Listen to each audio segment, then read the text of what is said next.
Olá, boa noite. Mais uma vez, bem-vindos. Esse é o Evangelho Online e hoje temos o prazer de convidar vocês que ao vivo fazem conosco esse programa. Aos que irão assistir a posterior no nosso canal no YouTube, bem-vindos também. Estamos ao vivo na Rede Amigo Espírita Canal 5. Hoje estamos na participação com o Stanley Tenório, que ele é do Centro Espírita Leopoldo Cisne, aqui de João Pessoa, e a Tereza Neumann, que é da União Fraternal, né? União Fraternal Espírita. União Fraternal Espírita de Campina Grande. Sim. Bem-vindos todos. Para que possamos começar, nós pedimos que você também coloque a sua água para fluidificar, pegue seu Evangelho. Hoje nós trataremos ainda do capítulo 15, né, a nossa continuação, mas antes de a gente iniciar o nosso Evangelho, precisamos fazer aquela prece, nos conectarmos, né? E nesse momento nós vamos fazer a prece inicial e aí convidamos a todos nesse momento. Pai amado, te agradecemos a oportunidade desse encontro, te pedimos o auxílio, que os nossos guias espirituais também nos auxiliem para que possamos nos examinar à medida do contato da mensagem do Teu Evangelho, para que possamos nos projetar, para que possamos nesse autoexame identificar o caminho que nos conduz a Ti, que nos leva ao nosso aperfeiçoamento, ao nosso melhoramento moral, que tenhamos nesse momento de paz, o refazimento que necessitamos para o nosso equilíbrio espiritual e físico. E que este Evangelho possa iluminar a todos que aqui se encontram e que se encontrarão nesse canal de luz. Assim seja, graças a Deus. Para que a gente possa começar, eu vou pedir para a Tereza fazer a leitura, pode ser? Sim. Item 10? Item 10, fora da caridade não há salvação. Então, o apóstolo Paulo, de Paris, 1860, nos transmite: Meus filhos, na máxima, fora da caridade não há salvação, estão encerrados os destinos dos homens, na terra e no céu. Na terra, porque à sombra desse estandarte eles viverão em paz. No céu, porque os que a houverem praticado acharão graças diante do Senhor. Essa divisa é o facho celeste, a luminosa coluna que guia o homem no deserto da vida, encaminhando-o para a terra da promissão. Ela brilha no céu, como auréola santa, na fronte dos eleitos, e na terra se acha gravada no coração daqueles a quem Jesus dirá: Passai à direita, benditos de meu Pai. Reconhecê-los-eis pelo perfume de caridade que espalham em torno de si. Nada exprime com mais exatidão o pensamento de Jesus. Nada resume tão bem os deveres do homem como essa máxima de ordem divina. Não poderia o Espiritismo provar melhor a sua origem do que apresentando-a como regra. Por isso, que é um reflexo do mais puro cristianismo. Levando-a por guia, nunca o homem se transviará. Dedicai-vos assim, meus amigos, a percustrar-lhe o sentido profundo e as consequências, a descobrir-lhe por vós mesmos todas as aplicações.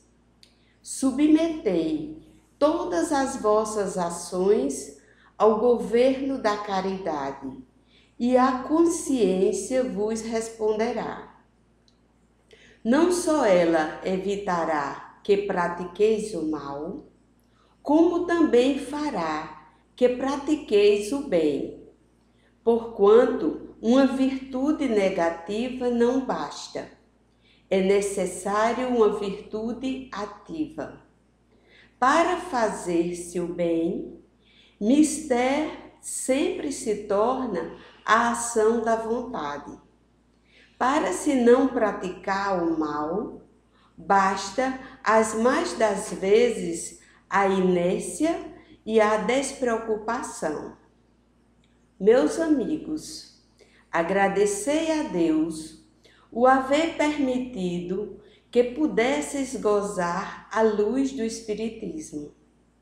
Não é que somente os que a possuem haja de ser salvos. É que, ajudando-vos a compreender os ensinos do Cristo, ela vos faz melhores cristãos.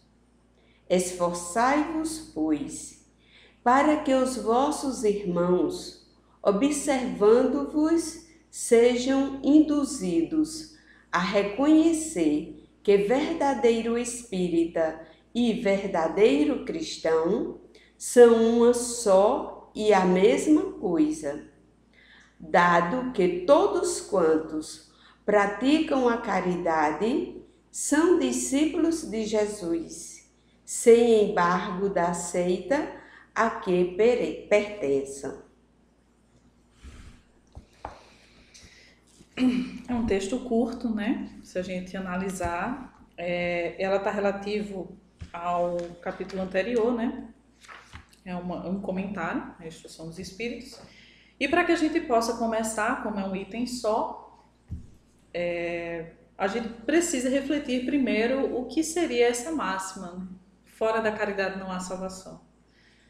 Muitas vezes, dentro do estudo doutrinário, principalmente para quem vem estudando da infância, né, que tem aquele processo da evangelização, ou que já vem de longos estudos, do ESE, do ESD, vê que é rotineiro a gente refletir sobre essa mensagem em aspectos diferentes, sobre óticas diferentes, mas trazendo sempre essa receita estar, né, incluso nesse preceito de fora da caridade não há salvação. Que caridade seria essa?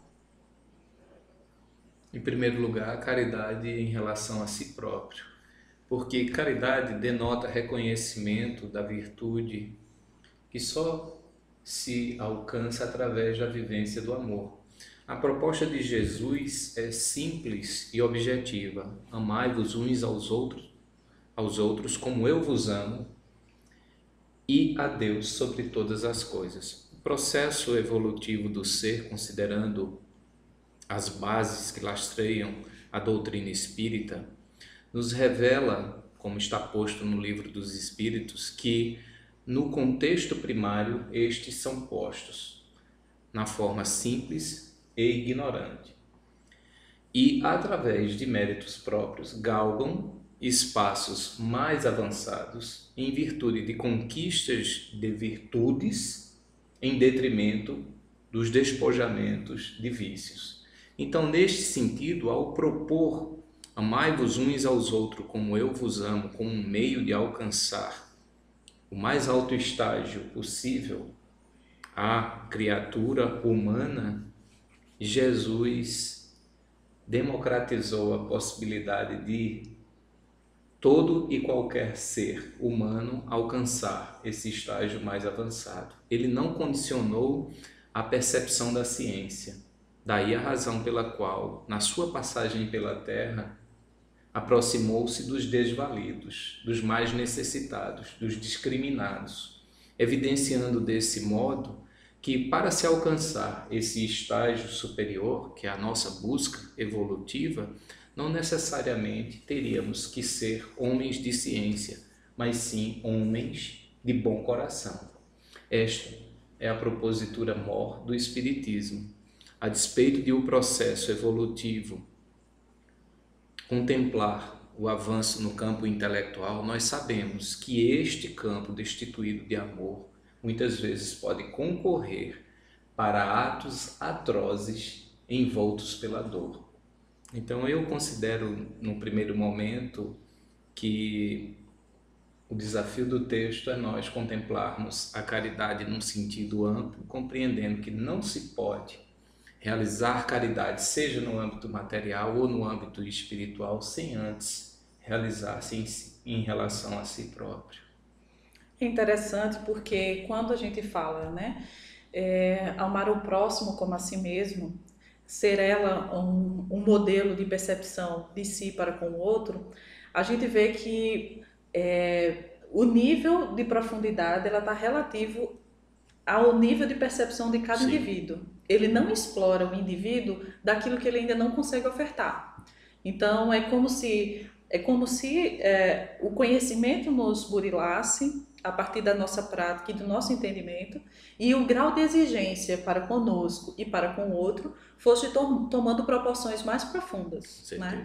O que não faz da gente de uma escala muito maior daquilo que a gente possa carregar, porque já é aquilo que a gente consegue fazer por nós e aplicar ao outro da mesma forma com que gostaríamos que nos fosse aplicado, né? Em relação a esse nível de profundidade, a gente também traz essa percepção da caridade, né? Porque a gente tem dimensões importantes para a caridade pessoal, aqui é muito bem colocado por você, que tem essa preocupação de ser genuíno, né? De fazer por si o seu adiantamento, entender que você tem uma escala a melhorar, né? Porque estamos aqui a propósito de sermos homens de bem, né? Não mais do que isso, porque isso por si só é uma busca interior e ela é individual, por mais que a caminhada seja conjunta. E para além disso, é fazer com que essa modificação interna esteja em práticas externas também, né? Dentro dessa equidade. E que no meu ver seria essa caridade que é tão pregada, que seria o exercício da ação naquilo que essencialmente a gente já consegue compreender, né? Faço um destaque bem inicial, como é tratado, delicadamente tratado, essa instrução dos Espíritos, né? A forma com que ela traz a mensagem é uma forma acolhedora. Já inicia como meus filhos, né? Nós sabemos que dentro do nosso grau evolutivo, nós fazemos parte de uma só família, né? Que somos todos parte de uma só família espiritual e que estamos encarnados nesse instante para passar pelas diferentes situações que nos levarão à evolução, à experimentação, que vai nos conduzindo para esse grau de burilamento, né? Mas a gente ainda assim entende que não está sendo tratado de forma só você minha irmã, você meu irmão, né? Todos nós estamos aqui numa mesma condição, mas numa tentativa de trazer um acolhimento, né? De dar aquele colo, de trazer o alento, né? A preocupação de trazer aquele caminho, que eu acho que também já é um ponto de caridade. Não identificar aquilo que a gente ainda não consegue fazer como algo que nos diminui, mas de trazer aquele abraço acolhedor, né? Num texto que já inicia com uma forma de dizer, olha, vem que essa é uma palavra destinada a vocês, né? Um carinho para vocês. Então acho que isso já é um início para a gente entender que a superioridade ela não está na soberba, ela não está na dificuldade da oratória, ela não está no domínio culto, né? A gente vê que a superioridade ela é reconhecida pela simplicidade, né? Pela forma com que é tratada e como trata aqueles que ainda estão na caminhada, que somos nós. Como a gente está estudando a doutrina espírita, né? O estudo voltado para o Evangelho. Então, para não ficarmos no nosso achismo, o que é que diz o Livro dos Espíritos acerca da caridade? Então, na questão 886, quando Kardec formulou a pergunta aos Espíritos, qual o significado da palavra caridade entendida por Jesus? E os Espíritos respondem que é a benevolência para com todos, indulgência para com as imperfeições alheias, perdão das ofensas. Então, é o resumo de toda a enumeração que vocês acabaram de mencionar. No entanto, a gente vê que o estandarte da doutrina espírita é: fora da caridade não há salvação. Se Kardec houvesse falado, certa feita Chico Xavier falou, fora do espiritismo não há salvação, Chico disse que haveria tomado outro caminho. E que, graças a Deus, ele falou que fora da caridade não há salvação, ou seja, fora do amor não há salvação. Que salvação seria essa? A oportunidade de nós, através da prática do amor, porque a caridade é uma manifestação do amor, porque não se pratica o bem, não se respeita as imperfeições alheias, não se dá o perdão, se o amor não habitar em nosso coração. Então, a caridade, muitas vezes, quando falada, é voltada para doações de ordem material, seja um agasalho, um alimento, que não deixa de ser uma caridade. Mas grande caridade é essa, aquela que a gente se doa, a nossa compreensão acerca do desequilíbrio, do desatino do nosso próximo, saber ouvir diante e para que nós venhamos a exercitar essa condição, é quando Cristiane acabou de colocar acerca quando Jesus nos ensinou que amemos uns aos outros como Ele nos amou, como Jesus. Então, para que a gente alcance essa condição, entra a compreensão. Porque para a gente chegar a compreender, a aceitar a imperfeição, o defeito do nosso próximo, é quando a gente se coloca na condição do outro. Pela nossa necessidade, quando nós estamos encharcados de problemas, de conflitos, e nos portamos às vezes de forma desequilibrada, desarmonizada, e tratamos de forma intolerante a quem está conosco a conviver, o que é que a gente precisa, que a gente sente a necessidade? Que o outro compreenda que a gente tratou dessa forma porque estávamos vivenciando essa situação. Então, se nós nos colocarmos no lugar daquele que num momento ou outro nos trata mal, ou nos convida com uma aflição, tempo para dedicarmos a ouvi-lo, seu desabafo. São tantas de ordem moral e não material, é que a gente vai exercitando.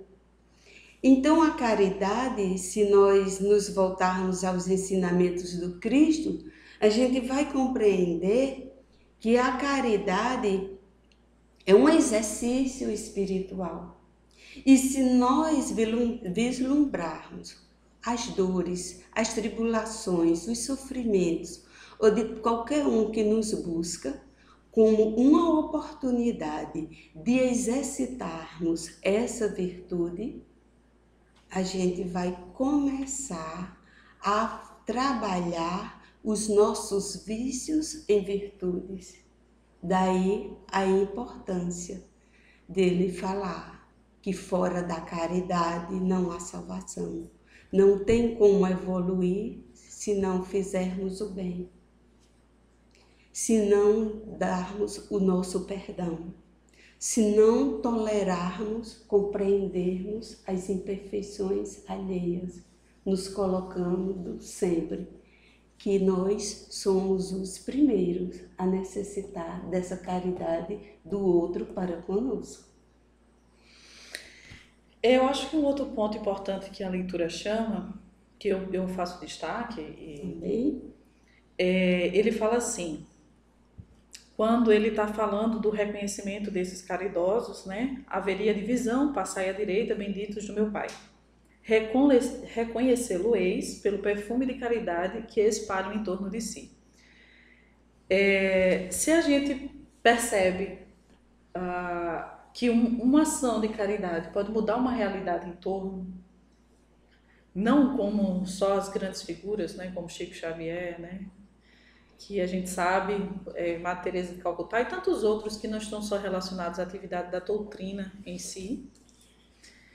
E a gente vê o quanto essa ferramenta pode modificar e qualificar a vida, não só de quem faz, como de quem está em torno, nos leva a dimensionar a situação atual que nos encontramos socialmente e refletir se dentro dos nossos lares, dentro dos nossos convívios, esse perfume não deixa essencialmente uma marca. Se a gente não está fazendo realmente o que era essencial para fazer muito o que é o material, o que é muito o que a gente fala, né? A gente vai saudar lá, né? Fazer aquele cumprimento de fachada, porque a gente já poderia ter potencial suficiente para uma mudança em cadeia.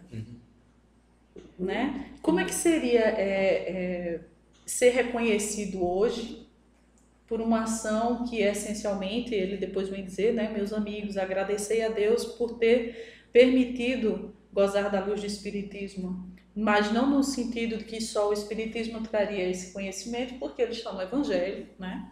E aí a gente tem a compreensão, a dimensão que o Espiritismo nos é uma possibilidade da interpretação e do conhecimento, né, da ênfase na mensagem. Tanto é que o Evangelho, segundo o Espiritismo, ele tem o Sermão do Monte, né, e aí muitas pessoas perguntam por que a gente não divide e tal, né, uma construção a partir dessas passagens que foram destacadas. Mas aí a gente traz, né, porque ele diz, não é que somente os que a possuem hajam de ser salvos, é que ajudando-vos a compreender os ensinos do Cristo, ela vos faz melhores cristãos. Então aí eu paro para refletir, será que estamos individualmente, não só aqui entre nós, será que estamos exalando esse perfume de caridade? Será que através das nossas ações as pessoas estão tendo a oportunidade de conhecer o Evangelho?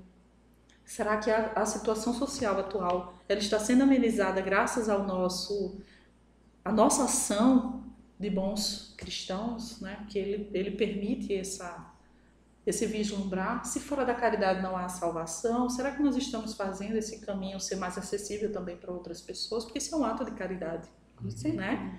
Do que punir, do que dizer, você está errado por isso, você está errado por aquilo. Que as palavras convencem, mas são os exemplos que arrastam. Né? Se estamos convictos deles, será que estamos arrastando os nossos familiares, né, as pessoas mais próximas da gente também, que o caminho é esse, seria essa a atitude de um bom cristão, daquele que está na essência do Evangelho, né, do conhecimento. Mais um destaque já aqui no finalzinho, se vocês não tiverem, eu vou seguindo aqui, tá? Não vai? Eu destaco o que você está mencionando, que existe no próprio texto um parâmetro bem objetivo para responder a essas indagações que são de naturezas reflexivas, filosóficas, né? Quando ele diz que à sombra desse estandarte eles viverão em paz. Então, se o Espiritismo propõe que a caridade reclama a ação, é só perscrutar os próprios atos e verificar se eles geram paz ou dissensão. Este é um parâmetro objetivo, porque o texto também enseja reflexões sobre o contexto da luminosidade inerente ao campo energético do espírito que avança, bem como o perfume que exala. Sim. Então, isso tudo que está sendo dito no texto, graças a Deus, pode ser aferido com a aproximação de pessoas, por exemplo, e o Chico Xavier. Por que se chorava tanto quando se aproximava dele? Era fanatismo? Não. Tinha pessoas que nem conheciam o Chico, mas ao aproximar-se dele, começavam a sentir todo o campo energético, todo esse perfume que exalava em virtude da caridade, que já habitava de maneira inconteste os seus atos, não é? E por isso se sentiam impressionados. Existe no YouTube imagens 1000 a comprovar o que eu falo agora, tal como a Glória Menezes ela numa entrevista com o Chico e ela diz: olha, Chico, eu queria perguntar uma coisa para você, mas eu não consigo, e cai em prantos, porque ela queria saber o que é que significava aquela vontade de chorar. Então nada mais era do que a impressão do campo energético, a interpenetração fluídica, demonstrando que ali estavam dois seres semelhantes no corpo biológico, porém distintos no âmbito da concepção dessa caridade, que era o amor reunido na pessoa de Chico Xavier. Não em vão, outro Francisco de Assis nos propõe o desafio. Precisamos aprender a amar o amor. Olha que coisa extraordinária. Nem no livro da psicografia de Divaldo Pereira Franco, O Sol de Assis, essa é a proposta lançada lá. Então, nós podemos sim nos aproximar desses parâmetros, objetivamente falando, e reconhecer se essa proposta caritativa está ou não a nos envolver como atos concretos e não como simples reflexões. Isso lembra também aquela frase, né, que diz que nós não somos tão pobres que não tenhamos o que dar e nem tão ricos que não tenhamos a necessidade de receber também, né, dentro dessa construção coletiva que seria a caridade. Né? Santo Agostinho já dizia: aquele que tem caridade no coração sempre tem alguma coisa para dar, não é? Então não existe ninguém que seja tão pobre que não possa, num momento, doar alguma coisa de si. Por mais pobre que seja, sempre tem. E no momento que a gente passa, nesse momento tão turbulento da nossa realidade, uma grande oportunidade de praticarmos a caridade seria entrarmos em oração por todas essas criaturas que no momento estão de forma desatinada nas suas tomadas de decisões, de comportamento, englobando a vida de tantas pessoas. Então, a gente sempre fica na internet vendo só aquelas mensagens um tanto destruidoras, até do nosso otimismo, da nossa vontade de viver, com tantas coisas ruins, negativas, que ficam a postar. Então, por que também não façamos o contrário?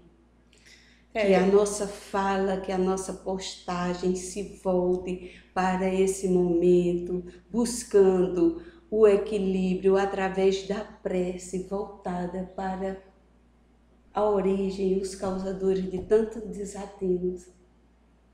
Verdade. Bem, a gente já vai chegando ao final desse evangelho. Gostaria de agradecer a presença de vocês. Obrigada também pela oportunidade. Claro que aqui a gente faz uma leitura, um estudo, mas que cada vez que essa lição cai para a gente vai ter uma dimensão e um olhar cada vez mais profundo, porque não se vence a profundidade da mensagem numa só leitura, né, nem um só diálogo, que não é essa a pretensão. Mas eu espero também que essas reflexões cheguem a vocês que estão nos assistindo e que possa gerar mais ações, né, porque não só adianta o conhecimento, que é muito importante, se ele não vem acompanhado de uma ação prática, né? Então, que possamos trazer para o nosso dia a dia. Gostaria de pedir ao Stanley para fazer a prece final. Desde já eu me despeço de vocês, agradecendo mais uma vez a companhia, informando que na próxima quinta-feira estaremos de volta, neste mesmo horário, às 20 horas, na Rede Amigo Espírita. E quem não acompanhar no canal 5 agora, também estará disponível no canal da FEB TV pelo YouTube. Deus nosso Pai,